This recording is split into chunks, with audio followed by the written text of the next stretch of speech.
ভাই ভালো আছেন আপনি? আলহামদুলিল্লাহ ভালো। আচ্ছা, আপনি যে মেশিনটা চালাচ্ছেন, যে মেশিন আমি আপনাকে কাজ দেখাচ্ছি, এখন আপনি তো সুতা লাগাইতে পারেন, সুতা হুম। লাগাইতে সমস্যা হচ্ছে কি? না, কোনো সমস্যা নেই। আচ্ছা, এখানে কাজ শিখে কেমন লাগে আপনার? জি, আলহামদুলিল্লাহ অনেক ভালো। অনেক ভালো লাগে। আচ্ছা, যদি কাজ শিখে ভালো লেগে থাকে তাহলে অবশ্যই ছোট ভাই ভাই ব্রাদার যারা আছে হুম। তাদেরকে আসতে বলবেন এখানে হুম। কাজ শেখার জন্য। আমি এখানে কাজ শিখাই যমুনা গার্মেন্টস ট্রেনিং সেন্টারে। আচ্ছা, এই যে এখানে ফিট অফ দ্য মেশিনের একটা হচ্ছে টপ স্টিচ দেওয়ার লাগে, তার মানে ইনসিয়াম টপ স্টিচ হুম। যেখানে ওভারলক করা থাকে।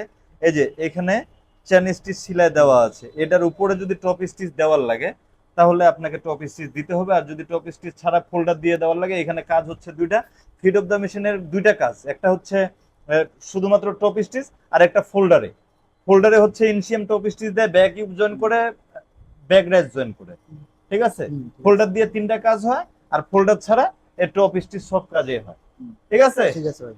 আচ্ছা, এই যে এখানে এই কাপড়টা, এই যে যেখানে টপ স্টিচ হবে এই হুম। কাপড়টা এই সাইডে থাকবে। এই যে হুম। গাইডটা যেহেতু এই পাশে মোটা হুম। গাইডটা আছে, এই মোটা গাইডের সাথে এই যে সিঙ্গেল কাপড়টা সিঙ্গেল কাপড়টা যাবে। আর এখানে যে তাহলে তিন ডবল এখানে মোটা হুম। কাপড়টা হচ্ছে, এই মোটা কাপড়টা এই গাইডের সাথে ঘেঁষে যাবে। হুম। ঠিক আছে? ঠিক এই আছে। যে এইখানে দিলাম আমি, দেওয়ার পরে এই যে এখান থেকে শুরু করে এখান পর্যন্ত সুন্দর করে হয়ে যাবে। ঠিক আছে? এই যে ঠিক আছে। যদি আপনার মেশিন নিয়ন্ত্রণ থাকে, যদি আপনার মেশিন নিয়ন্ত্রণ থাকে তাহলে কাজ করতে কোনো সমস্যা নেই। জি। ঠিক আছে? জি ভাই। কাজ করতে কোনো সমস্যা নেই। এই যে এখান থেকে শুরু করছিলাম, ওখানে আসে শেষ করে দিলাম। এখন টুকরা কাপড়টা গাইডের নিচে লাগাই দিব। ঠিক আছে? এই ঠিক যে আছে লাগাই ভাই। দিব। এইভাবে সেলাই করবেন।